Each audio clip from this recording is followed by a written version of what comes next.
Subscribe करें और bell दबाएं ताकि कोई खबर रह न जाए।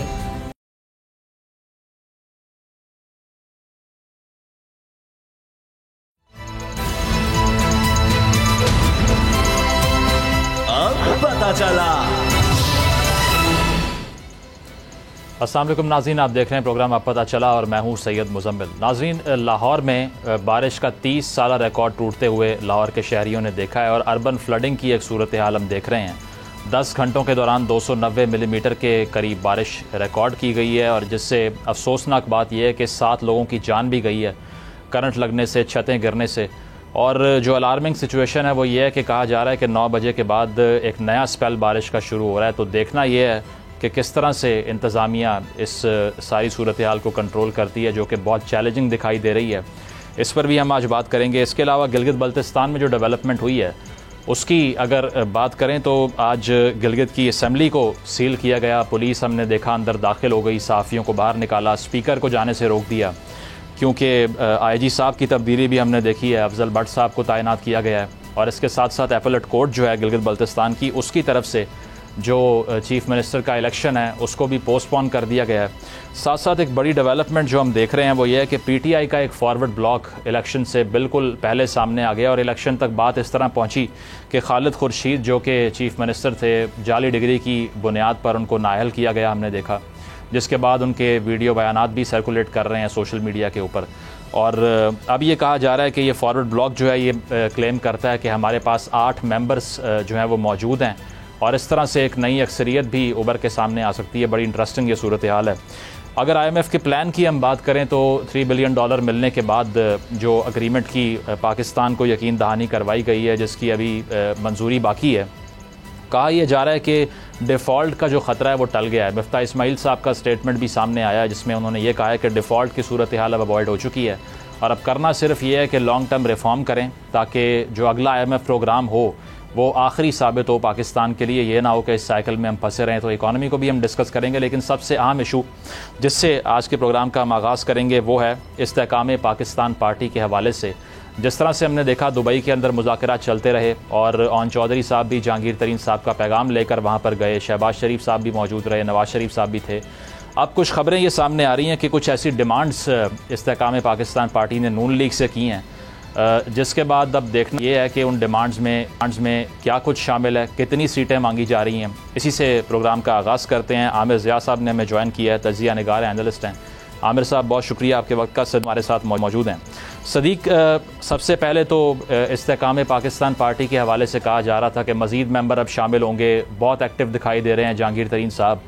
तो अब क्या एक्टिविटी उन्होंने की है, क्योंकि नून लीग से जो सीटों की डिमांड है उस पर सवालिया निशान है कि कितनी सीट्स का मुतालबा किया जा रहा है। तो आपकी इतलात क्या है इस हवाले से? देखिए, ये एक्सक्लूसिव स्टोरी है कि इस्तेहकाम पाकिस्तान पार्टी और नून लीग के दरमियान जो मुज़ाकरात हुए हैं, जो राब्ते हुए हैं, उसमें ये बड़ी खबर हम अपने नाज़रीन के साथ शेयर करने जा रहे हैं कि इस्तेहकाम पाकिस्तान पार्टी ने मुस्लिम लीग नून से पंजाब में MNAs की 36 सीटें मांग ली हैं। 36 सीटें इस्तेहकाम पाकिस्तान पार्टी ने मुस्लिम लीग नून से मांग ली हैं पंजाब में, और ये बहुत बड़ा मुतालबा है। और ये वो मुतालबा है इस्तेहकाम पाकिस्तान पार्टी का जिसने मुस्लिम लीग नून को हैरान से ज़्यादा परेशान कर दिया है। हैरान तो इसलिए कर दिया है कि नून लीग ये कह रही है कि आप अभी रजिस्टर्ड हुए नहीं हैं, पार्टी आपकी उस तरह से है नहीं, मंशूर आपका है नहीं, दावे आपके बड़े बड़े थे, लोग आप कह रहे थे कि जी पूरी तहरीक इंसाफ टूट के और हमारी झोली में आ गिरेगी, वो भी नहीं हुआ। और जो लोग आपके साथ आए थे इस्तेहकाम पाकिस्तान पार्टी जिस दिन अनाउंस हुई थी, उसमें से आधे लोग जो हैं उनके नंबर बंद हैं और जो बाकी आधे बचते हैं उनमें से अक्सरियत जो है वो आपकी कॉल नहीं उठा रहे। एक आप जो है वो पब्लिक गैदरिंग नहीं कर सके, एक आप जलसा नहीं कर सके, एक आप कॉर्नर मीटिंग नहीं कर सके, सिवाय इसके कि लोग वहां पर आए, लोग बैठे, तरीन साहब ने प्रेस कॉन्फ्रेंस की और उस प्रेस कॉन्फ्रेंस के बाद जो है कहा गया कि जी मुबारक हो और रसगुल्ले खाएं, सारे मिठाई खाएं, माशाल्लाह एक नई पार्टी हुई है, एक नई पार्टी बनी है, एक नई जमात बनी है। और बताया गया कि ये नई एक सियासी हकीकत है और ये बहुत बड़ी जमात है। लेकिन उस जमात की देखें 3 चीजें शुरू में ही सामने आ गई। पहला, जो जहांगीर तरीन साहब ने जो उस पार्टी का बताया कि हमारा क्या लाएअमल है, उस लाएअमल को खुद वायलेट किया। पार्टी के 2-3 अहम रहनुमाओं ने फिरदौस कमान साहबा चैनलों पर गई, उन्होंने बजाय हुकूमत को हरफ तनकीद बनाने के, बजाय हुकूमत पर तनकीद करने के, बजाय महंगाई पर बात करने के, जो इस पीडीएम ने 15 माह में जो तबाही पाकिस्तान के अंदर लाए हैं, उस तबाही पर बात करने के बजाय वो एक ही पार्टी को, एक ही पॉलिटिकल लीडर को, फिरदौस आशिक अमान साहबा टारगेट करती रही। पार्टी के अंदर सवाल हुआ कि जनाब आपने तो कहा था कि हमने हुकूमत और अपोजिशन दोनों को तनकीद का निशाना बनाना है कि आप दोनों गलत कर रहे हैं और हम आए हैं पाकिस्तान को इस्तेहकाम देने के लिए। और एक रहनुमा ने तो यह भी कह दिया कि कायद आज़म ने पाकिस्तान बनाया था और वो जो कायद आज़म का ख्वाब था, पाकिस्तान तो बन गया था, लेकिन उसकी जो तकमील है वो अब इस्तेहकाम पाकिस्तान करेगी। तो इतना बड़ा आपने नारा लगाया। उसके बाद आपके दो लोग दोनों शहबाज शरीफ हुकूमत का हिस्सा रहे। और देखें, आपको याद होगा मुजम्मिल साहब, हमारे प्रोग्राम में एक दिन आए थे नुमान लंगड़ियाल साहब और एक दिन उनके एक और रहनुमा आए थे मुराद राज साहब के अलावा 2 बार उनके मुराद राज साहब, हाँ बिल्कुल, शुक्रिया आपने याद दिला दिया, मुराद राज साहब। दोनों से हमने पूछा था कि भाई इस्तेहकाम पाकिस्तान पार्टी, और नुमान लंगड़ियाल साहब से पूछा था कि आप अभी तक शहबाज शरीफ का काबीना का हिस्सा हैं? उन्होंने कहा बिल्कुल हूँ। कब छोड़ेंगे? जब पार्टी कहेगी। तो हमने ये कहा था कि एक पार्टी जो नई पार्टी बनी है, जो कहती है कि हम मुल्क को मसाइल से निकालेंगे, आप तो हुकूमत का हिस्सा हैं। फिर उसके बाद तनकीद होती रही, मीडिया पे एक जाहिर है बार बार बात होने लगी। तो अचानक ये ऐलान सामने आया कि जनाब वजारतें दोनों जो है वो सरकारी ओहदे छोड़ दें, काबीना से अलग हो जाएं।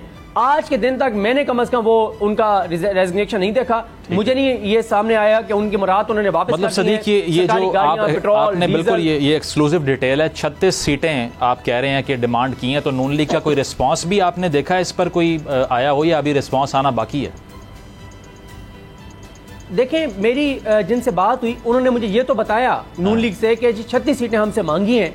तो मैंने उनको कहा कि भाई आगे फिर आपका क्या है? कि उन्होंने कहा कि इसके ऊपर उनके पास भी मुकम्मल जो उसके बाद एक मीटिंग हुई है नून लीग की, कि इस पे उन्होंने क्या सोच रहे हैं। उन्होंने कहा कि अभी नून लीग ने इसके ऊपर कोई फैसला नहीं किया, और उनके पास, क्योंकि इस वक्त बहुत क्लोज सर्कल में ये बात है। लेकिन एक चीज आपको बता सकता हूँ, मैंने कहा कि क्या नून लीग ने जब ये सुना तो उन्होंने कहा कि हम हैरान से ज्यादा परेशान हुए। मैंने कहा हैरानगी तो समझ आती है कि वो जो कहते हैं कि पल्ले नहीं धेला तो कर दिए मेला मेला, कि एक पार्टी जिसके पल्ले भी है ही कुछ नहीं और वो 36 सीटें मांग रही है, तो परेशान क्यों हुए? उन्होंने कहा कि मसला ये है कि जब किसी की सिफारिश बड़ी तगड़ी हो और वो डिमांड ऐसी कर दे जो ना डिमांड मानी जा सकती हो, ना इनकार किया जा सके, तो फिर आप परेशानी होते हैं। तो नून लीग परेशान जरूर है, हैरान से ज्यादा परेशानी भी है और हैरानी भी है। पंजाब में एमएनए की मांगी है। सही, ठीक है। आमिर साहब, आप भी हैरान और परेशान हुए ये डिमांड देखकर, क्योंकि एक ऐसी पार्टी जिसकी आइडियोलॉजी अभी वाज़ेह नहीं है, जिस तरह सदीक भी कह रहे हैं कि बहुत से रहनुमा फ़ोन नहीं उठा रहे, अगर दोबारा से उनको कॉल करें तो शायद वो अपीयर भी ना करें सामने, और वो 36 सीटों का मुतालबा कर रही है। तो ये प्रैक्टिकल है ये डिमांड? बदकिस्मती से आईपीपी का जो लॉन्च था ना, उसी में टेढ़ापन आ गया। जब आपकी बुनियाद सीधी ना हो, जिसका मेरे ख्याल में भी इसमें इन्होंने भी, सदीक जान ने भी इशारा दिया कि जब भी कोई नई सियासी जमात बनती है वो स्टेटस को रद्द करती है, स्टेटस को का हिस्सा नहीं बन जाती। तो इनकी पहली बड़ी गलती अब जानबूझ के की है। इनके खमीर में ये कुछ है कि जनाब हम जो है, मतलब है कि आप हुकूमत में हैं भी और आप चाहते हैं कि आप एक नई पार्टी के तौर पे लिए जाएं। तो उनकी पहली गलती ये थी कि लोग जब वेलकम करते किसी नई पार्टी को, तो वो नई उम्मीद जो पुरानी पार्टी इसको जो है रद्द करती है। तो इस पार्टी ने रद्द तो किसी को नहीं किया। ये तो नुक्ता आवाज़ ही जो है रोमांस के साथ कर रहे हैं, नून लीग के साथ, कि जी हम उनके साथ हैं और हम वो भी अच्छे हैं, हम भी अच्छे हैं। अगर सभी अच्छे हैं तो लोग, आपकी फिर जरूरत क्या है? लोग फिर ज़ाहिर है कि नून लीग और पाकिस्तान पीपल्स पार्टी को वोट देंगे। इसमें आईपीपी कहाँ से आ जाती है, क्यों आ जाती है? ये बड़ा एक जानिब सवाल है ना। फिर मैं ये समझता हूँ कि नून लीग को सूट नहीं करेगा। देखिए, नून लीग जो है उसकी बड़ी ख्वाहिश है कि उसकी हुकूमत बने, वो इतनी अक्सरियत लेकर आए कि अगर पंजाब को डोमिनेट कर जाती है तो उसकी पंजाब भी उसके पास होगा और फेडरल गवर्नमेंट भी होगी। उसको पता है कि जब भी हमारे यहाँ एक मखलूत हुकूमत बनती है तो उसका मतलब है कि वज़ीर आज़म जो है मुसलसल ब्लैकमेल हो रहा है उनके हाथ में। तो ये कोई अच्छी स्ट्रेटेजी नहीं होगी नून लीग के लिए, जब नून लीग को पता है। आमिर साहब, लेकिन बिल्कुल आमिर साहब, ये मखलूत हुकूमत की जो आपने बात की है कि वज़ीर आज़म काफ़ी कंट्रोल्ड होता है उसमें, लेकिन हमने तो देखा है कि बहुत से सियासी लीडरान खुद ये मुतालबा कर रहे हैं कि कौमी हुकूमत बने ताकि एक मैस कंसेंसस हो, तमाम पार्टियों की रिप्रेजेंटेशन हो और फिर फैसले हों। अरे मेरी राय जरा सी ये है इस मामले में कि जब भी आप एक कहते हैं ना कंसेंसस डिसीजन या इत्तेफाक राय की बात करते हैं, it leads to weak decision making. दुनिया भर में वो ममालिक आगे गए जहां पर ताकत का, यानी कि जिसके पास ताकत होती है, इख्तियार होता है, उसी की जिम्मेदारी भी होती है। अनइफेक्टिव पावर जब आप तकसीम कर देते, डाइल्यूट कर देते, फिर किसी की जिम्मेदारी नहीं रहती। तो वो जो है मतलब फिर विशी वोशी किस्म का काम हो रहा होता है कि वो चलो एक दिन और निकल गया, एक दिन और निकल गया। अगर आप किसी को मुकम्मल जिम्मेदारी देते हैं तो इत्तेफाक राय की सियासत तो मेरी समझ में नहीं आती, कैसे इत्तेफाक राय हो सकता है? बात ये कि जब एक पोलिटिकल पार्टी में इत्तेफाक राय नहीं, हमने देखा ना नून लीग में मिफ्ता की एक अलग हिकमत अमली थी और डार की एक अलग हिकमत अमली थी। ये अलग बात है कि मिफ्ता की जो हिकमत अमली थी वो प्रिवेल की आखिर में, आपको बात माननी पड़ी IMF की। जब पार्टी में इत्तेफाक राय नहीं हो सकता, उसमें धड़ी बंदी होती है, तो आप कहेंगे मैं 15 लोगों को साथ लेके चलूंगा, तो नहीं हो सकता ये। ठीक है, आमिर बना भी नहीं। बिल्कुल आमिर साहब, मैं सदीक के पास जाऊंगा, लेकिन उससे पहले आपसे ये जानना चाहेंगे कि जो इस डिमांड के बाद आपको क्या लगता है PMLN का रिस्पांस क्या होगा? क्या बिल्कुल रिजेक्ट कर देगी या नेगोशिएट करेगी कोई? देखिए, मेरे ख्याल में एकदम रद्द तो नहीं करेगी, क्योंकि अगर सिफारिश तगड़ी है, किसी की सिफारिश पर आए हैं, तब तो वो ज़ाहिर उनको इंटरटेन करेगी, बातों में उलझाएगी। बेशक सिफारिश से अपनी सियासत कुर्बान हो जाए, फिर भी मान लेंगे क्या? मेरे ख्याल में इतनी बुरी सूरत हाल भी नून लीग की नहीं हुई है। अच्छा। नून लीग जो है यहाँ पर मेरे ख्याल में असूली तौर पे, मुझे नहीं पता किस हद तक वो दबाव में आ सकते हैं या ब्लैकमेल हो सकते हैं, कुछ भी हो सकता है, वरना मुझे कोई सियासी इसके अंदर कोई अकल नजर नहीं आती। वो क्यों देती? जब पंजाब वो कहते हैं हमारा गढ़ है, पंजाब में वो क्यों किसी के साथ एडजस्टमेंट करे?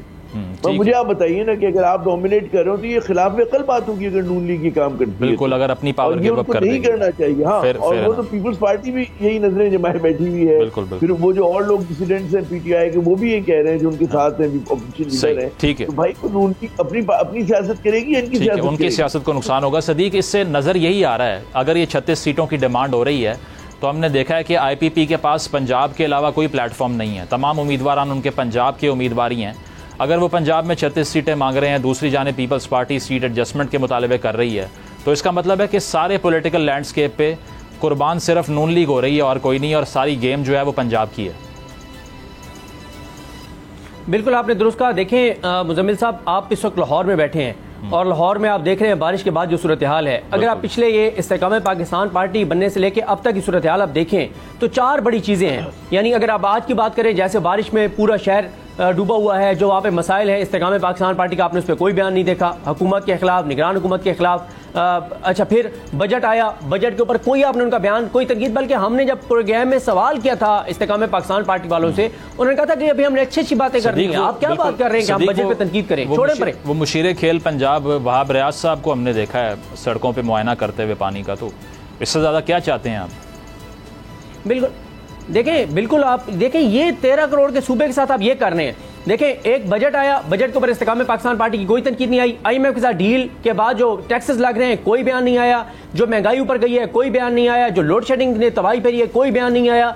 जो हेल्थ कार्ड खत्म किया गया है, उस पर कोई बयान नहीं आया। जो आटे की इस वक्त शदीद किल्लत शुरू हो गई है और आटे के लोग जो लाइनों में लगे हुए यूटिलिटी स्टोर्स के ऊपर कोई बयान नहीं आया। तो मुझे बताएं मुजम्मिल साहब, और इसी पे मेरे ख्याल आमिर ज़ियाद साहब से भी बात करनी चाहिए और उनकी भी ओपिनियन लेनी चाहिए कि जो पार्टी पिछले 2 माह में अपने क़याम के बाद से लेकर अब तक इन 6 चीज़ों पर, जिसने इस वक्त जो हर घर की परेशानी है, जो हर बंदा उससे इफेक्टेड है, कोई पार्टी अगर इस पर भी बात नहीं कर रही तो उसको आप इंडिपेंडेंट पार्टी कैसे बांध सकते हैं? वो तो हुकूमत का हिस्सा है। और देखें, हमेशा जो इलेक्शन होता है, जब भी आप इलेक्शन में भी हुकूमत वक्त गुजरी होती है, आप उसको तनकीद का निशाना बनाते हैं, आप उसकी करप्शन, लूटमार, बद इंतजामी, नाअहली, नाकामी, उनको हरफ तनकीद बनाते हैं। यहाँ पर तो ये है कि नून लीग के जो कारकर्दगी के गंद का टोका है, वो खुद PDM ये IPP अपने सर पर उठा के और इलेक्शन में जाना चाहती है। और आखिरी बात, मुराद राज साहब से हमने पूछा था कि मुराद राज साहब, आप शेर के निशान पर इलेक्शन लड़ेंगे? उन्होंने कहा, पहले कहा कि मोस्ट प्रोबेबली नहीं। फिर जब आपने सवाल किया था, आपने कहा था कि अगर पार्टी का ये फैसला इस्तेकाम पाकिस्तान पार्टी का कि हमने नून लीग के साथ सीट एडजस्टमेंट के साथ जाना है, फिर आप लड़ेंगे शेर के निशान पे। फिर उन्होंने कहा, देखिए वो फिर पार्टी का फैसला होगा तो फिर वो बाद में देखेंगे ना। लेकिन उन्होंने कैटेगोरिकली नहीं कहा था कि मैं शेर के निशान पे इलेक्शन नहीं लड़ूंगा। तो मेरा ख्याल है इस पे जो मैंने कहा कि इस पे जरा आमिर ज़ियाद साहब से बात करनी चाहिए, उनका जो एक्सपीरियंस है कि कोई ऐसी पार्टी जो इन 6-7 चीजों पर बात ना करे तो क्या वो अपनी जगह वहां में बना सकती है? सही, ठीक है आमिर साहब, आप इसको भी रिस्पॉन्ड कर दें। इसके अलावा निगरान वजीर आज़म के हवाले से हम जो देख रहे हैं, एक डेडलॉक सी सिचुएशन दिखाई दे रही है। शाजिया मरी साहिबा ने बात की कि कोई एग्रीमेंट नहीं हुआ किसी चीज़ के ऊपर, और आपके इल्म में है कुछ नाम जो ज़ेरे गर्दिश हैं जो कि स्ट्रॉन्ग कंटेंडर हों? जी, चल पहले तो आते हैं IPP के दुख की तरफ। जैसे मैंने पहले अर्ज किया कि पार्टी का लॉन्च जो है वो गलत हुआ, फिर अब तो ये लोग हक बजाने में, सवाल करने में कि बतौर पार्टी ये है भी या नहीं भी है, कि सिर्फ एक इन्फ्लुएंशियल लोग जो है मिल बैठ गए हैं, क्योंकि पार्टी वाली इस पर कोई आपको नजर बात आ नहीं रही है। सिंध में मैंने कुछ लोगों से, जो लोग इनके साथ शामिल हुए, मेरी कुछ लोगों से बात हुई, तो बेचारे हालत मजबूरी शामिल हुए। और अब उनकी कोई एक्टिविटी आपको नजर नहीं आ रही है कराची के अंदर, सिंध के अंदर ना। अच्छा, फिर कुछ लोग जिन्होंने अटेंड किया था इनका लाहौर वाला जो सेशन था, बड़ा लोगों ने कहा जी नई पार्टी लॉन्च हुई है, उसमें जो पीटीआई के लोग गए थे, मैंने कई लोगों से जो है फोन पे बात की, गुफ्तगू की उन लोगों से, तो मजबूरी का सौदा था और वो ओन नहीं कर रहे उस पार्टी को, है ना, ये काबिल गौर बात है। और मुझे किसी ने कहा कि जी सब जो सूरत हाल है बस मतलब है कि एक ज़बरदस्ती का सौदा है और हम नहीं समझते कि जहांगीर तरीन साहब में या अलीम खान साहब में इस बात की कैपेसिटी और एबिलिटी है जो बतौर लीडर अपने आप को मनवा सकें। बतौर सियासतदान तो यकीनन हो सकते हैं, लेकिन इनको अपने लिए भी जो है काम करना जो है, किसी के नंबर 2 होने एक अलग बात है, लेकिन खुद नंबर 1 होना अभी तक लोग उसको मान नहीं पा रहे दिल से। और आमिर साहब, इसमें बिल्कुल वो जो आप लाहौर की मीटिंग की बात कर रहे हैं, उसका जो सर्कुलर जारी किया गया था उस पर लिखा हुआ था पार्टी बियॉन्ड पॉलिटिक्स। तो ये हमने पूछा भी था मुराद राज साहब से कि ये कैसी पार्टी है जो सियासत करेगी ही नहीं। तो सदीक का सवाल भी ये है कि सियासत तो हो नहीं रही है। नहीं, बिल्कुल देखिए, ये तो कोई बात नहीं है ना कि आप कहें मैं पॉलिटिकल पार्टी बना रहा हूँ लेकिन सियासत से मेरा कोई ताल्लुक नहीं है। मैं पॉलिटिकल पार्टी बना रहा हूँ लेकिन अवाम के दुख दर्द से मेरा कोई ताल्लुक नहीं है। मैं समझता हूँ कि पीडीएम बड़ी अच्छी वो है, मतलब अलायंस है, पीएमएल नून भी बहुत अच्छी है, पाकिस्तान पीपल्स पार्टी भी अच्छी है। ठीक है, ये बिल्कुल होंगी जो उनके वोटर्स उनके नजदीक होंगी, लेकिन जब वो अच्छे हैं तो फिर आपको पॉलिटिकल पार्टी बनाने की जरूरत क्या है? आप शामिल क्यों नहीं होंगे उनमें? सही है ना, ये मतलब अलग शनाख्त जो आईपीपी की है वो इस्टेब्लिश नहीं हो पा रही। एक ब्रेक शामिल करते हैं प्रोग्राम में और ब्रेक के बाद निगरान वजीर आजम का सिगित के जो इलेक्शन है उसको डिस्कस करेंगे आफ्टर द ब्रेक। अब पता चला। वेलकम बैक नाजरीन। निगरान वजीर आजम के हवाले से अब तक बाकी है। हालांकि हुकूमत जो है वो चंद हफ्तों की मेहमान है, इसके बावजूद कोई नाम अब तक फाइनलाइज नहीं हुआ और उम्मीदें बहुत थीं कि दुबई में जो सारे सियासी हैवी वेट्स इकट्ठे हुए और वहाँ बैठकर मुशावरत होती रही 3 रोज़ तक, उससे कुछ ऐसी चीज़ सामने आएगी जिससे कुछ कंफर्म हो जाएगा। लेकिन पीपल्स पार्टी भी इसको डिनाई कर रही है, नून लीग भी डिनाई कर रही है कि कोई चीज़, चाहे वो निगरान वज़ीर आज़म की बात हो, नवाज़ शरीफ साहब की वापसी हो, इलेक्शन की तारीख की बात हो, कोई भी चीज़ फाइनलाइज नहीं हुई, कैटेगोरिकली ये कहा जा रहा है। आमिर साहब, आपको लगता है कि ऐसा ही है कि बिल्कुल फ्यूटाइल रही हैं दुबई वाली मीटिंग्स, या इंटेंशन ये है कि कुछ बताया ना जाए, पब्लिक डिबेट का हिस्सा ना बनाया जाए तमाम फैसलों को? देखिए, पहली बात तो मैं समझता हूँ कि हम सहाफ़ी हजरात जो हैं और जो टीवी पे हम तस्दीह कर रहे हैं, हम जरा सा बेसब्रेपन का मुजाहरा कर रहे हैं। अच्छा, अभी कहते हैं ना कि अगस्त दूर है, अभी काफ़ी दिन है और ये फैसले जो होते हैं ये 2-3 दिन पहले जो है आपके सामने आते हैं, बाक़ात तो बिल्कुल ऐन वक्त पे सामने आते हैं। और अगर आप बहुत पहले से अनाउंस कर देते हैं और डायरेक्ट उसमें मुशावरत का अमल का आगाज़ ये नहीं होता कि हम ये तवक्को करें कि वो बैठेंगे और एकदम तमाम चीज़ों पर इत्तेफाक हो जाएगा, ऐसा होता नहीं सियासत में। लोग जो अपनी कहते हैं मैक्सिमस किस्म के मुतालबात के साथ आते हैं, पोजीशंस लेकर आते हैं गुफ्तगू के अंदर और फिर गेज करते हैं एक दूसरे को कि भाई वो कितना फ्लेक्सिबिलिटी दिखाएगा, हम क्या दिखाएंगे, अगर हम यहाँ पर पीछे हटेंगे तो कहाँ पर हमें उसका जगह पे दोबारा बारगेन मिल रहा होगा। तो ये चीज़ें होती हैं और ये बड़ा नेचुरल है, मतलब ये कोई हैरत अंगेज बात नहीं है। अच्छा, इवन जब एक पॉलिटिकल पार्टी की डोमिनेंस होती है उसके अंदर भी जो मुख्तलिफ फैक्शंस होते हैं वहाँ पर भी आमिर साहब इससे होता यह है ना कि बहुत से लोग फिर पावर में आने के बाद कहते हैं कि हमें पता ही नहीं था हमने आ जाना है, इसीलिए कोई प्लान नहीं था हमारे पास। 11th आवर पे अगर उनको बताएंगे तो माइंडसेट ही नहीं होता पावर में आने के बाद उनका। नहीं, वो कुछ चीज़ें जो है ना पसे पर्दा बहुत सारी चीज़ें चल रही होती हैं। वो कहते हैं we know only the tip of the iceberg, as media person या आवाम जो होते हैं, जो असल सूरा होता है वो नीचे होता है। अच्छा, मशावरत सिर्फ पीपल्स पार्टी और नून लीग में नहीं होनी है खाली, एक और जो हमारा पाकिस्तान की रियासत का सबसे अहम सतून है, सबसे मजबूत सतून है और जिसकी बहुत ज़्यादा स्टेक्स हैं हर चीज़ में, ज़ाहिर जिस तरह आवाम की उनकी भी हैं, वो हमारी इस्टेब्लिशमेंट है जी। तो ये नहीं होगा कि मतलब है कि यहाँ पर ये कुछ भी डिसाइड कर ले, वहाँ पर भी जाया जाएगा, बाउंस किए जाएंगे आइडियाज़ और उसके बाद एक कंसेंसस डिसीजन होगा। और मेरे ख्याल में जैसे कुछ नाम फ्लोट किए जा रहे हैं, जो फ्लोट किए जा रहे हैं, नाम मैं भी नाम दोहराऊंगा नहीं क्योंकि अभी कबल वक्त है, वो टेस्ट बलून है। सही, जो नाम सामने आ रहे हैं ना लोगों के, वो है कि ठीक है लोग अपना गुस्सा निकालें, वो देखें इस तरह का। मेरे ख्याल में जो भी शख्स आएगा वो ऐसा लेकर आएंगे जो अपेरेंटली गैर मुतनाज़ा हो, ख्वाहिश चाहिए, नॉन कंट्रोवर्शियल डिमांड भी शख्सियत नॉन कंट्रोवर्शियल हो और वाकई गैर जानिबदार हो, ताकि जो आपका अगला इलेक्शन हो अबव बोर्ड हो। और सबसे अहम बात है कि इसके साथ आखिरी जुमला मुझे कहने तो मुजम्मिल कि हमारी जो इकोनॉमिक टीम है वो बहुत ही मजबूत होनी चाहिए, क्योंकि वो बेशक केयर टेकर होगी लेकिन उसको जो IMF का प्रोग्राम अभी आपको मिला है उसको इम्प्लीमेंट करना है। बिल्कुल ठीक है ना, एक रिव्यू उनके दौर में होगा और वो फिर इस बात को श्योर करें कि उसकी कंटिन्यूटी रहे और वो कंटिन्यूटी अगली मुंतखब हुकूमत में भी जाके रहे। सही, बिल्कुल उनको इंश्योर करना पड़ेगा कि ये 9 महीने का जो स्पैन है इसमें $3 अरब की जो ट्रांच है वो कंप्लीट हो जाए। बिल्कुल सही कहा आपने। सदीक, नाम तो हम भी काफ़ी सुन रहे हैं और उसका नाम लेना तो खैर कबल अज़ वक्त होगा, जिसमें यह भी कहा जा रहा है कोई सहाफ़ी भी हो सकते हैं, एक एक्स ब्यूरोक्रेट भी हो सकते हैं, ये भी कहा जा रहा है कोई निजी चैनल के मालिक भी हो सकते हैं। नाम तो काफ़ी पिच किए जा रहे हैं। आपको लगता है कि कोई चीज़ डिसाइड वाकई नहीं हुई? देखिए, जिस तरह से मिर्ज़ा साहब ने कहा, बिल्कुल दुरुस्त कहा कि ये सिर्फ इनका फैसला नहीं होगा, ये इदारे भी ऑन बोर्ड होंगे। और मेरा ख्याल है ये तो नहीं अभी कुछ कहा जा सकता कि कौन होगा निगरान वज़ीर-ए-आज़म, लेकिन ये ज़रूर है कि निगरान वज़ीर-ए-आज़म का नाम सुनने के बाद आपको इस हद तक ज़रूर कोई ना कोई अंदाज़ा हो जाएगा कि ये निगरान सेटअप सिर्फ इलेक्शन कराने के लिए आ रहा है या निगरान सेटअप लंबा होगा, साल 1.5 साल के लिए निगरान सेटअप आ रहा होगा। ये जो है वो आने वाले वक्त में जब ये नाम सामने आएगा तो पता चल जाएगा। बाकी एक राय ये है, साल 1.5 साल की कोई गुंजाइश ही नहीं है आइन के अंदर, वो कैसे हो जाएगा? यह क्या गुंजाइश थी कि 90 दिन से ऊपर निगरान सेटअप रहे? नहीं थी गुंजाइश, आइन बड़ा वाज़ेह था तो चला गया ना। और फिर उसके बाद वैसे ही सब मुतमईन है कि काजी फैसल साहब के आने के बाद चीज़ें बिल्कुल बेहतरीन हो जाएंगी। अगर सुप्रीम कोर्ट से कुछ मसाइल हैं भी सही तो ख़त्म हो जाएंगे। तो काजी फैसल साहब से अगर ये तवक्कुआत हैं तो फिर तो 1.5-2 साल जब तक वो हैं तो उस वक्त तक तो चल सकते हैं निगरान सेटअप, कोई ऐसा मसला नहीं है। तो उसके अलावा क्योंकि एक सुप्रीम कोर्ट का ये होता है ना कि सुप्रीम कोर्ट क्या करेगी। अगर सुप्रीम कोर्ट में ये कहा जा रहा है कि जी काजी साहब आएंगे और चीज़ें बिल्कुल बेहतरीन हो जाएंगी तो फिर तो बात बड़ी क्लियर है, कोई मसला ही नहीं है। और इसलिए ये हो सकता है कि निगरान सेटअप जो है वो लंबा चले। लेकिन देखें, पहले जब ये इलेक्शन की बात हुई थी, जब बाजवा साहब थे आर्मी चीफ थे, उस वक्त जब इलेक्शन की बात हो रही थी कि इलेक्शन की तरफ जा रहे हैं, तो उस वक्त तो ये हफीज़ शेख साहब और इन सब का बताया गया था कि इन सब के इंटरव्यूज़ भी हुए थे। और इंटरव्यूज़ तो नहीं कह सकते आप, इनको सब जानते हैं, यानी इनके साथ बातचीत हुई थी।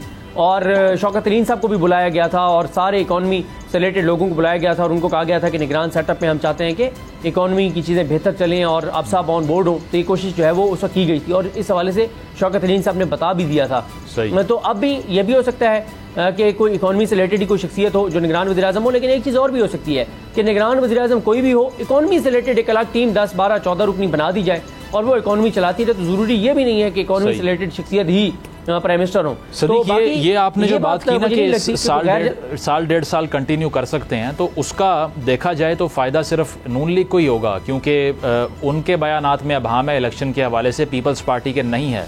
वो ये चाहेंगे कि आवाम भूल जाए इस परफॉर्मेंस को 1.5 साल की और एक ऐसा सेटअप आए जो 1.5 साल निकाले और हम उन पे कुछ ब्लेम करके फिर इलेक्शन में जाएं। तो इसका फ़ायदा तो इसका मतलब है नून लीग को हो जाएगा। बिल्कुल आप दुरुस्त कह रहे हैं। और वो जो मैं लास्ट बात कर रहा था उसको इस तरह से कंप्लीट करके फिर इस पे आता हूँ कि मुझे ये लगता है कि शदीद तरीन को जानिबदार शख्सियत ढूंढी जाएगी वज़ीर-ए-आज़म के लिए। मुझे बिल्कुल नहीं लगता कि गैर जानिबदार शख्सियत जो है वो लाई जाएगी। तो शदीद तरीन जानिबदार जो बिल्कुल ज़बरदस्त जो है वो चाबी वाला खिलौना हो और जो यानी निगरान वज़ीर आला KPK और निगरान वज़ीर आला पंजाब से भी अच्छा डिलीवर करे, तो उसको लाया जाएगा। यानी कुछ शदीद तरीन बाइस्ड और जानिबदार और जो सही जिससे चीज़ें करवाई जा सकें उसको लाया जाएगा। ये नहीं है कि कोई गैर जानिबदार इसलिए लाया जाएगा कि मुल्क के लिए कोई अच्छा हो। मुल्क को देख के नहीं लाया जाएगा, बल्कि एक जमात को देख के लाया जाएगा कि उसके साथ कौन निमट सकता है और शबाशी से भी अच्छा डिलीवर कर सकता है। ये एक जमात जो आपने कहा, बाकी बिल्कुल आप दुरुस्त करें, एक जमात को देख के आएंगे। अब इसमें नून लीग की राय प्रिवेल करेगी, वो इंपॉर्टेंट ज़्यादा होगी या पीपल्स पार्टी की होगी, ये बता दें। दोनों की राय इंपॉर्टेंट नहीं है। दोनों की राय इंपॉर्टेंट नहीं है, ना ही दोनों की सियासी तौर पे इतनी वक़्त है कि ये किसी बात पे कह सकेंगे नहीं ये नहीं ये, इन दोनों की राय मैटर नहीं करती। और दूसरा ये है, हाँ ये ज़रूर हो सकता है कि ऐसा नाम आ जाए जो इनके भी करीब हो, इनको भी वो काबिल कबूल हो और सबको काबिल कबूल हो। बाकी जहाँ तक बात है, देखिए नून लीग ये चाहेगी कि 1.5-2 साल के लिए ना इलेक्शन हो, कुछ ना हो, निगरान सेटअप हो। लेकिन मसला है पीपल्स पार्टी का। पीपल्स पार्टी के पास तो सिंध हुकूमत ना हो तो ऐसे ही है जैसे मछली को आप पानी से निकाल के बाहर रख दें, तो मछली तो पानी के बगैर नहीं रह सकती। बिल्कुल, तो पीपल्स पार्टी तो सिंध हुकूमत के बगैर बड़ा मुश्किल है उनका। सही, ठीक है, पॉइंट आ गया आपका। आमिर साहब, ये जिस तरह से सदीक कह रहे हैं कि कंट्रोवर्शियल शख्सियत आ जाएगी, तो उससे तो मज़ीद जो इलेक्शन का प्रोसेस है ये ग्रे एरिया में चला जाएगा। और अगर हम PTI की बात करें तो उन्होंने तो एक सुसाइड कर लिया नेशनल असम्बली से निकल के, और उनकी राय तो पहले ही शामिल नहीं होगी इस सारे प्रोसेस के अंदर। तो कैसे देख रहे हैं इस सारे प्रोसेस को? अगर कोई कंट्रोवर्शियल शख्सियत आती है तो क्या इलेक्शन पे फिर सवालिया निशान होने से पहले लग जाएगा? देखिए बात ये कि एक तो ये एक मंजरनामा, हम तो सिनेरियो बिल्डिंग कर रहे हैं ना, एक मंजरनामा ये किसी बड़ा ब्लेटेंट तरीके से उस चीज़ को आप किसी चीज़ की वो ना करें। एक मैं ये समझता हूँ कि हमारे इस्टेब्लिशमेंट में भी और जो हमारे पावर सर्कल्स हैं उनमें इतनी सटिलिटी होगी कि जो भी काम करें, मतलब देखिए बात ये होती है ऑब्जेक्टिव हासिल करना। ऑब्जेक्टिव क्या है? इंतखाबात को, जैसे कि आप फरमा रहे हैं कि अगर इंतखाबात पहले दिन पे होने से पहले मुतनाज़ा हो जाए तब तो वो किसी का पर्पस सर्व नहीं करेंगे। बिल्कुल। और ये जो ख्वाहिश है वो ख्वाहिश जो है सिर्फ एक आम पाकिस्तानी की नहीं है, हमारे जो बड़े प्लेयर्स हैं एस्टेब्लिशमेंट की भी होगी, मेजर पोलिटिकल पार्टीज की भी होगी कि पोलिटिकल स्टेबिलिटी आए ताकि इकोनॉमी चले आपकी, सही है ना। तो आपको एक ऐसा एक मंजरनामा चाहिए कि जिसमें कम अज कम पाकिस्तानी स्टैंडर्ड के मुताबिक तो लोग कहते हैं ना इसके इंतखाबात के नताइज की तस्लीम करें। अगर आप बहुत ही ज्यादा मतलब ऐसा लेकर कर दें कि जनाब हर आदमी शोर मचा रहा हो, हर आदमी उसमें दुखी हो, या कोई एक ऐसी एग्रीव पार्टी हो कि जो पूरे अगले 5 साल तक शोर मचाती रहे, ठीक है ना, तो आपको ख्वाहिश ही होनी चाहिए। मैं समझता हूँ कि better sense should prevail strategy. और आमिर साहब शॉर्टली, क्योंकि मुझे नेक्स्ट स्टोरी पे जाना है, आप भी इस बात से एग्री करते हैं कि हो सकता है निगरान सेटअप 1-1.5 साल निकाल जाए कॉन्ट्री टू द कॉन्स्टिट्यूशन और साथ साथ उसका फायदा नून लीग को हो जाएगा, ये इससे एग्री करते हैं आप? ये नून लीग को फायदा पहुंचाने के लिए काम नहीं होगा, ये काम इसलिए होगा कि पाकिस्तान को लॉन्ग टर्म इकोनॉमिक रिफॉर्म्स की जरूरत है। जो लोग समझते हैं कि हमारी पॉलिटिकल पार्टीज में कैपेसिटी और एबिलिटी नहीं है करने की। अब इसका आईनी रास्ता क्या होगा, ये जाहिर है हमारा आइन तो उसमें कोई जगह नहीं देता, लेकिन पाकिस्तान जैसे तरक्की पजीर ममालिक में जगह निकाली जा सकती है। नहीं, वो इरफान कादिर साहब ऑन रिकॉर्ड हैं, वो कहते हैं कि अगर 10 साल इलेक्शन ना हो तो निगरान हुकूमत 10 साल बैठ सकती है। अब वो उन्होंने बिल्कुल एक ARY के प्रोग्राम में कल भी कह रहे थे, वो उसमें मैं भी सुन रहा था उस चीज़ को, तो यकीनन वो इस तरह का दावा है, लेकिन मतलब है कि ऐसा होना नहीं चाहिए। लेकिन आपको कोई उसका एक जस्टिफिकेशन देनी पड़ेगी लीगली, सही, कि आप कोई ना कोई ऐसा करेंगे कि आपको उसमें कम से कम सुप्रीम कोर्ट की एंडोर्समेंट चाहिए चीज के लिए ना। ठीक है सर, पॉइंट आ गया। और इस पे एक मिनिमम कंसेंसस भी चाहिए, कंसेंसस चाहिए, बिल्कुल। रूल दिस थिंग आउट, लेकिन लेट्स होप कि इलेक्शन हो जाए। बिल्कुल। नेक्स्ट स्टोरी की तरफ जाते हैं। गिलगित बल्तिस्तान की अगर हम बात करें तो गिलगित के अंदर जो सूरत हाल है काफ़ी गैर यकीनी देखने को मिल रही है। जिस तरह से खालिद खुर्शीद साहब का हमने देखा डिस्क्वालिफिकेशन हुई जाली डिग्री के हवाले से, क्योंकि यूके से गालिबन डिग्री उन्होंने अटेन की और उनको इक्विवेलेंस सर्टिफिकेट दिया गया था HEC की तरफ से, और ये देखा नहीं गया कि ये डिग्री जेन्युइन है या ऑथेंटिक है या नहीं, लेकिन इक्विवेलेंट सर्टिफिकेट उनको मिल गया। उसके बाद डिस्क्वालिफिकेशन होती है और अब PTI के कैंडिडेट जो हैं वो राजा आज़म साहब हैं। नून लीग की तरफ से मोहम्मद अनवर का नाम लिया जा रहा है, लेकिन एक इंटरेस्टिंग चीज़ ये हुई है कि 11th आवर पे एक फॉरवर्ड ब्लॉग सामने आ गया PTI का। गुलबर खान इनका नाम है, जो कि साबिक वज़ीर सेहत भी रह चुके हैं, और वो ये क्लेम कर रहे हैं कि 7 से 8 मेंबर्स की मुझे हिमायत हासिल है। आज पुलिस ने स्पीकर को जाने से रोका, असम्बली के अंदर सहाफ़ियों को वहाँ से बेदखल किया। सदीक, क्या देख रहे हैं, ये सारी सूरत हाल किस तरफ जा रही है गिलगित में?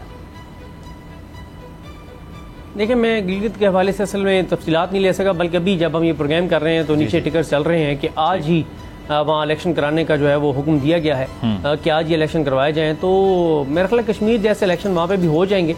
अच्छा। तो ठीक है। बाकी पंजाब में सूरत हाल आपके सामने है। निगरान सेटअप गैर आईनी तौर पर चल रहा है, KPK में गैर आईनी तौर पर चल रहा है, AJK में क्या हुआ वो आपने देख लिया है। तो जी, लेकिन सदीक ये कर लें, सदीक ये नाइंसाफ़ी नहीं है कि सोशल मीडिया के ऊपर एक परसेप्शन बिल्ड किया जा रहा है कि चूँकि गिलगित बल्तिस्तान के जो CM थे खालिद खुर्शीद वो लॉयल थे किसी पार्टी के साथ, इसलिए उनके साथ ये हुआ। अगर डिग्री जाली है तो लॉयल्टी का सवाल कहाँ से आ गया?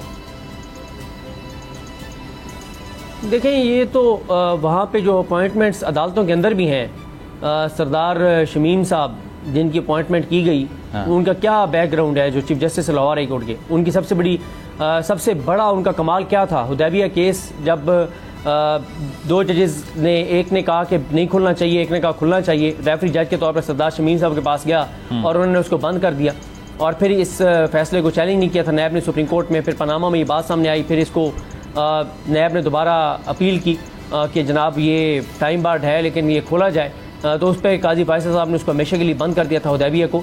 और फिर सरदार शमीम साहब को भी उसी के एवज फिर वो लाहौर हाई कोर्ट के चीफ जस्टिस से जब उनकी मुद्दत पूरी हुई तो उनको वहाँ पे GB में लगा दिया। तो जब अब इस तरह के जजेस जिनका जो दामन है अदालती फैसलों के मामले में वो दागदार है और शरीफ ख़ानदान से वफादारी उनकी पूरे पाकिस्तान को के बच्चे को पता है, तो उनसे जब आप उनके नीचे जो जजेस हैं, उनके साथ जो जजेस हैं, उनसे अगर आप ये चीज़ें करवाएंगे तो फिर उसके ऊपर सवाल उठेंगे। लेकिन ठीक है, चले, बाकी अभी क्योंकि मेरे पास लेटेस्ट तफसीलात नहीं है कि वहाँ पे सिचुएशन क्या है, इस वक्त क्या हो रहा है और कब इलेक्शन है। मैंने जैसे बताया कि टिकट ही देख रहा हूँ आज इलेक्शन। आमिर साहब, ठीक है, आमिर साहब आपको क्या लगता है, ये हमने देखा कि वफाकी हुकूमत की तरफ से अफजल भट्ट साहब को IG के तौर पर तैनात किया गया फ्रेशली, और उसके बाद आज वहाँ पर पुलिस की नफरी भी मौजूद थी, तो जिस तरह से प्रोजेक्ट हो रहा है सोशल मीडिया पे, उसमें जान दिखाई देती है, या लगता है आपको कि ये जेन्युइन जो केस था उस पर फैसला किया गया है और इसको कंट्रोवर्शियल नहीं बनाना चाहिए? केस हो सकता है, हमें नहीं पता था कि हम जज या इन्वेस्टिगेटर में और आप तो नहीं है जी, तो चले हम ये बिलीव करते हैं कि जी जाली डिग्री थी, मान लिया इस बात, ठीक है जाली थी, आपने सही हटा दिया। मगर मेरे एक और सवाल है कि अगर मतलब है अगर कोई नॉर्मल डेमोक्रेसी होती, फंक्शनिंग डेमोक्रेसी होती, तो उसमें डाउट ये नहीं होना चाहिए था कि अगला वजीर आला किसका होगा। सही, वो जिसकी जाहिर है कि वही जो रूलिंग पार्टी है उसका एक ए हट गया बी आ जाएगा। लेकिन क्योंकि हमारी जो मैनिपुलेशन होती है वो हमारे पूरे अमल को कंट्रोवर्शियल कर देती है, तो ये बड़े दुख की बात है। बिल्कुल जैसे कराची में मेयर के इलेक्शन था, भाई जो 193 जिनके पास थे निश्चित उनको जीतना चाहिए तो सुली तौर के ऊपर जी, मगर हमारे यहाँ ऐसा नहीं हुआ। अब लोगों के ज़मीर जाग गए, बिक गए, दबाव का शिकार आ गए, ये तमाम चीजें इस बात की निशानदेही करती हैं कि मामला जो है गलत है आपकी जमहूरियत के साथ। मतलब ये फॉरवर्ड ब्लॉक जो क्रिएट हुआ है, जो 8 मेंबर्स का दावा कर रहा है फॉरवर्ड ब्लॉक, आपको लगता है कि ये कंट्रोवर्शियल कर रहा है सारे प्रोसेस को? असल में बिल्कुल कर रहे हैं, वरना होना ही चाहिए कि जी एक आदमी हट गया, सब लोगों ने उस पर तालियां बजाई, चले यार you played your innings good और बैठ जाए, अब अगला बंदा आ जाएगा। पार्टी का टूट जाना, कभी आपने दुनिया में सुना, मतलब बरतानिया में धड़ाधड़ जो है वज़ीर आज़म जो है वो तब्दील हुए, कभी ये तो नहीं हुआ कि कंजर्वेटिव ने फॉरवर्ड ब्लॉक बना के उन्होंने कहा जी हम तो लेबर के साथ बैठते हैं, लेबर जो है इनके साथ बैठते हैं, कभी सुना आपने? बिल्कुल है ना, कभी ये टिकट बिक गया हो। आमिर साहब फर्क कल्चर का फर्क ये है ना कि वहाँ पर कोई पार्टी का मेंबर भी उठ के अपने ही पार्टी के सरबरा के अगेंस्ट सियासत भी कर सकता है। डोनाल्ड ट्रंप के अगेंस्ट हमने देखा उनकी इम्पीचमेंट की डिमांड रिपब्लिकन्स के अपने लोग कर रहे थे, यहाँ पर तो परमिशन ही नहीं है इस चीज़ की, पार्टी का सरबरा जो है वो डिक्टेटरशिप नाफिज करके बैठ जाता है, इसीलिए शायद ये होता है। I totally agree with you। एक तो देखिए हमारी political party, they are not political party, ये फैमिली फिफ्डम्स हैं, प्राइवेट लिमिटेड कंपनीज हैं, ठीक है ना, बल्कि राजवाड़ों की तरह चला रहे हैं। मोनार्की तो फिर भी ज्यादा सेटल होती है ना, यहाँ तो एक सीनियर आदमी जो है बच्चों के सामने बैठ नहीं सकता उनसे पूछे बगैर।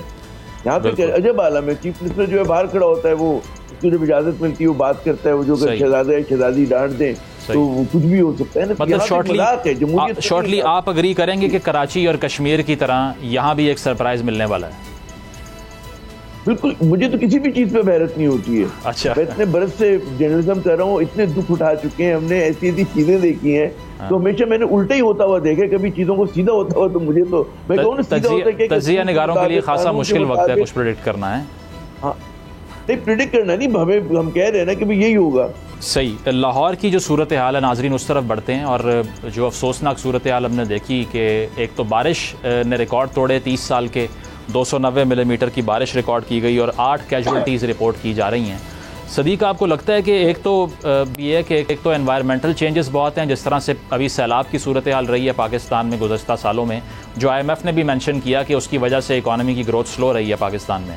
उसके साथ साथ अभी ये जो बीपर जॉय का एक हमने देखा तूफ़ान, उससे प्रेशर बिल्ड हुए, और अब लाहौर के अंदर जो बारिश है ये रिकॉर्ड तोड़ रही है, और साथ इंतज़ामिया भी जो हम देख रहे हैं ऑन ग्राउंड वो उस तरह से इफेक्टिव दिखाई दे रही है आपको कि मैनेज कर लेगी, क्योंकि कहा जा रहा है कि चंद घंटों बाद एक नया स्पेल शुरू हो रहा है लाहौर में। देखिए, मोहसिन नकवी साहब को जिस मकसद के लिए लाया गया था वो काम कर रहे हैं, उनको लाहौर को या पंजाब को संभालने के लिए नहीं लाया गया था। वो तो जिस मकसद के लिए थे वो कर रहे हैं, हेल्थ कार्ड ख़त्म कर रहे हैं, और जो शहबाज शरीफ या शरीफ ख़ानदान की जो ख्वाहिशात हैं, जो वो चाहते हैं उनकी तकमील वो कर रहे हैं। वो कोई आवाम के लिए तो लाए नहीं गए, वो कोई पंजाब को बेहतर बनाने के लिए तो लाए नहीं गए। तो ये लाहौर में आपने खुद बताया, वहाब रियाज साहब की वीडियो हमने देखी, आप अंदाज़ा लगाया वहाब रियाज का क्या काम है इन चीज़ों के साथ। मतलब कि इतनी भी इन लोगों को एहसास नहीं होता कि अल्लाह ताला ने आपको अगर इज़्ज़त दी है तो आप उस इज़्ज़त को थोड़ा सा संभाल लें। आप मतलब कुछ अरसे की सियासत के लिए या कोई भी आपका मफाद है या जो भी आपका मामला है उसके लिए आप अपने आप को ये कर रहे हैं। और ये ड्रामेबाजियाँ, अदाकारियाँ, फनकारियाँ हमने बहुत देख ली हैं, लंबे बूट पहन के पानी में खड़े हो जाना। मसला यह लॉन्ग टर्म आप क्या कर रहे हैं। हाँ, मौसमियाती तब्दीलियों से अफेक्टेड ममालिक में टॉप 10 में है, तो आप क्या कर रहे हैं उसके लिए? आप क्या उसको कम करने के लिए इक़दाम कर रहे हैं? आप कोई दरख्त लगा रहे हैं? आप कोई ये जो हमारे यहाँ ज़राई रकबे के ऊपर तामीरात हैं, जो हाउस सोसाइटीज़ बनने के इसको रोक रहे हैं, कोई एक काम बता दें जो कर रहे हो, नहीं कर रहे। तो ये हम इंतज़ार करेंगे कि इसी तरह से लोगों की जाने जाएं। जैसे वहाँ पे कराची में कि वो बताया गया जनाब कि जिन लोगों की स्ट्रीट क्राइम्स में जाने गई हैं उनकी फैमिलीज को ईद कुर्बान पे एक एक बकरा भेजा गया है। तो जब अगर ये सूरत हाल है तो फिर ठीक है, फिर इंतजार करें। कुछ ना कुछ फॉल्ट जो है वो गुज़श्ता हुकूमत का नहीं है क्या? क्योंकि अभी ये जो हाल ही में अंडरपास इनॉग्रेट हुआ था लाहौर में, वो सारा तालाब बना हुआ है। वसीम अकरम प्लस साहब की परफॉर्मेंस की अगर हम बात करें, वो कैसी रही है 3-3.5 साल में? देखें, उनकी तो कारकर्दगी कोई सबके सामने है, लेकिन मसला ये जिस दिन इफ्तिताह किया था उस दिन क्रेडिट इन्होंने खुद लिया था कि ये हमने आके और इसकी तामीर मुकम्मल की और बड़ी जल्दी की है। तो आप बताएं ना, आपने आप फिर आए थे तो आप सबसे पहले देखते कि ये मनसूबा ही गलत है, आप उसको ठीक करते। आपने आगे जल्दी जल्दी फीता काटने का शौक है शहबाज शरीफ साहब को और मोहसिन नकवी साहब को, अपनी तख्ती लगवाने का शौक है। और इस हुकूमत ने रिकॉर्ड बनाए हैं पिछली हुकूमत के मंसूबों पे सबसे ज्यादा जो है वो अपनी तख्तियां लगाने की। तो ठीक है, शौक उनका पूरा हो गया है। आवाम डूबती है डूब जाए, आवाम मरती है मर जाए, नुकसान होता है हो जाए, कोई पॉइंट आ गया सदीक आपका। आमिर साहब, मुझे वो एनातोल लीवन एक राइटर हैं जिन्होंने पाकिस्तान हार्ड कंट्री बुक लिखी, तो उसमें थीसिस उनका ये है कि पाकिस्तान को किसी बैरूनी दुश्मन से ज़्यादा एनवायरनमेंट और माहौल की तब्दीली से एग्जिस्टेंशियल ख़तरा है। कितना सीरियस मैटर है ये, और इसके लिए कुछ कर भी रहे हैं हम कि नहीं? नहीं, हमें अगर अपनी फुर्सत मिले, मतलब सियासत करने से, वो भी एक कहते हैं अपने फ़ायदा पहुंचाने वाली सियासत से, मफाद परस्ती की सियासत से, तो हम इन इशूज़ के ऊपर जो है जिसके निशानदेही लोग कर रहे हैं उस पर तवज्जो दें। तो हमारे यहाँ तो देखें, urban flooding is a reality. ये सिर्फ पंजाब का मसला नहीं है, सिंध का मसला भी है, दीगर सूबों का भी मसला है। बात यूँ थी कि हमारी, मैं कहती हूँ हुक्मरान अशराफिया की हमारी एक इज्तिमाई फेलियर है, इसलिए हुकूमत का नहीं है, इज्तिमाई फेलियर है हमारी हुक्मरान अशराफिया का, जो डेकेड आफ्टर डेकेड जो है उन मसलों को हल नहीं कर पा रहे, जो कि मतलब है गालिबन 1960 में हल होने चाहिए थे, 70 में होने चाहिए थे, 80-90 में होने चाहिए थे। तो मैं अगर अब मैं मिसाल दूं आपको, पुराने में आर्टिकल एक बार उमर कुरैशी साहब के पढ़ा था, 50 टोन के आर्टिकल था कराची की बारिशों पे। उस आर्टिकल का सिर्फ आप 1-2 चीजें, रेफ्यूजी कैंप निकाल दें तो फिर आप वो आर्टिकल आज भी चला सकते हैं, लगेगा अभी कल की बहार। तो वही मसले जो 50s में थे वो आज हमारे 2023 बिल्कुल। तो पॉलिटिशियंस का आप कह रहे हैं कि इशू ये है कि वो इशूज़ की पॉलिटिक्स नहीं कर रहे, और बिल्कुल पाकिस्तान में जब तक इशूज़ की सियासत नहीं होगी नाजरीन, तो आवाम की ज़िंदगियाँ बचाना जो है वो प्रायोरिटी में नहीं आएगा, सिर्फ अपने इक़्तिदार को तवालत देना प्रायोरिटी रहेगा। आमिर ज़ियाद साहब मौजूद थे, सदीक जान साहब मौजूद थे, आप दोनों का बहुत शुक्रिया, प्रोग्राम देखने का शुक्रिया। इजाज़त दीजिए, अल्लाह हाफ़िज़।